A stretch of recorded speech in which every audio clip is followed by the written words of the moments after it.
বানরের রুটি ভাগের খেলায় মেতেছেন আরব শেখরা। মধ্যপ্রাচ্যের বুকে ছোট্ট এক খণ্ড নিয়ে গঠিত ফিলিস্তিন রাষ্ট্র, কিন্তু সেই রাষ্ট্রের ভেতর নিজের শেকড় গেড়েছে ইসরায়েল। ধীরে ধীরে গিলে খাচ্ছে পুরো ফিলিস্তিনকে। তবে ইসরায়েলের স্বপ্ন শুধু ফিলিস্তিনে সীমাবদ্ধ নয়, পুরো মধ্যপ্রাচ্যেই ছড়ি ঘোরাতে চায় ইহুদিবাদী রাষ্ট্রটি। এজন্য নিজের গ্রেটার ইসরায়েল প্রজেক্ট বাস্তবায়ন করছে তেল আবিব।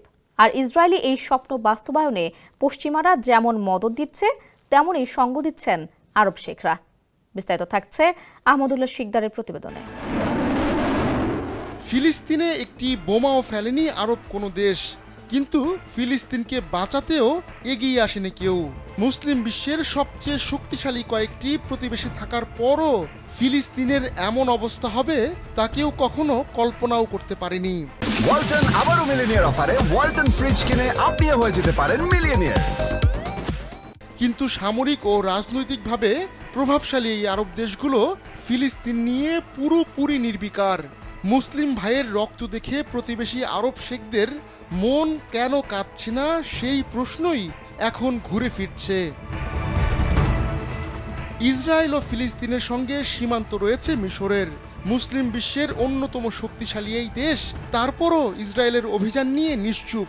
সামরিক সরকারের অধীনে থাকা মিশরের জনগণের ফিলিস্তিনিদের প্রতি সফট কর্নার রয়েছে, তবে মসনদের মালিক আবার যুক্তরাষ্ট্র, ইসরায়েলের মিত্র। এর বাইরেও গাজায় নিজের স্বার্থও রয়েছে মিশরের শাসক গোষ্ঠীর। অথচ মিশর সামরিক বা কূটনৈতিক যে কোনো একটি পদক্ষেপ জোরালোভাবে নিলেই বন্ধ হয়ে যাবে গাজায় ইসরায়েলি হামলা। ইসলাম ধর্মের প্রাণকেন্দ্র সৌদি আরবে শাসন ক্ষমতায় রয়েছেন বয়োবৃদ্ধ বাদশাহ সালমান, কিন্তু দেশ আসলে চালান তার ছেলে যুবরাজ মোহাম্মদ বিন সালমান। প্রশাসনে অনুগতদের নিয়োগ এবং প্রতিবাদী যে কোনো কণ্ঠস্বর ঠান্ডা করার ক্ষেত্রে জুড়ি নেই তার। তরতর করে ক্ষমতার সিঁড়ি বেয়ে ওঠার সময় তার নমুনাও দেখিয়েছেন যুবরাজ মোহাম্মদ।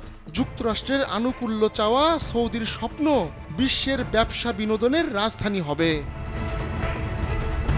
মধ্যপ্রাচ্যে সৌদি আরবের সবচেয়ে ঘনিষ্ঠ মিত্র সংযুক্ত আরব আমিরাত।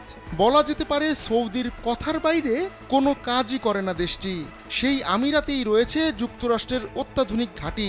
কোটি কোটি ডলার খরচ করে ওয়াশিংটন থেকে অস্ত্রশস্ত্র কেনে আমিরাত। আবার সেই দেশটি প্রায় অর্ধ দশক আগে ইসরায়েলের সঙ্গে গাঁটছড়া বাঁধে। সৌদি আরবের বন্ধু হলেও আমিরাতেরও মধ্যপ্রাচ্য নিয়ে উচ্চাভিলাষী স্বপ্ন রয়েছে।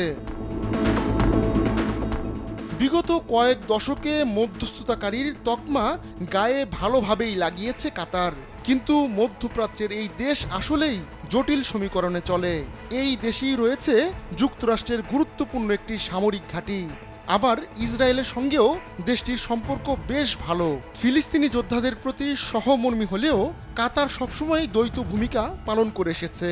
তাই গাজা নিয়ে উপসাগরীয় এই দেশগুলোর নিজস্ব পরিকল্পনা রয়েছে। এজন্য নিজের স্বার্থেই এই দেশগুলো জিইয়ে রেখেছে গাজার সংঘাত। কেননা যে দেশ গাজা সংকটের সমাধান করতে পারবে তারাই হবে মুসলিম বিশ্বের নেতা। আহমদুল্লাহ শিকদার, কালবেলা।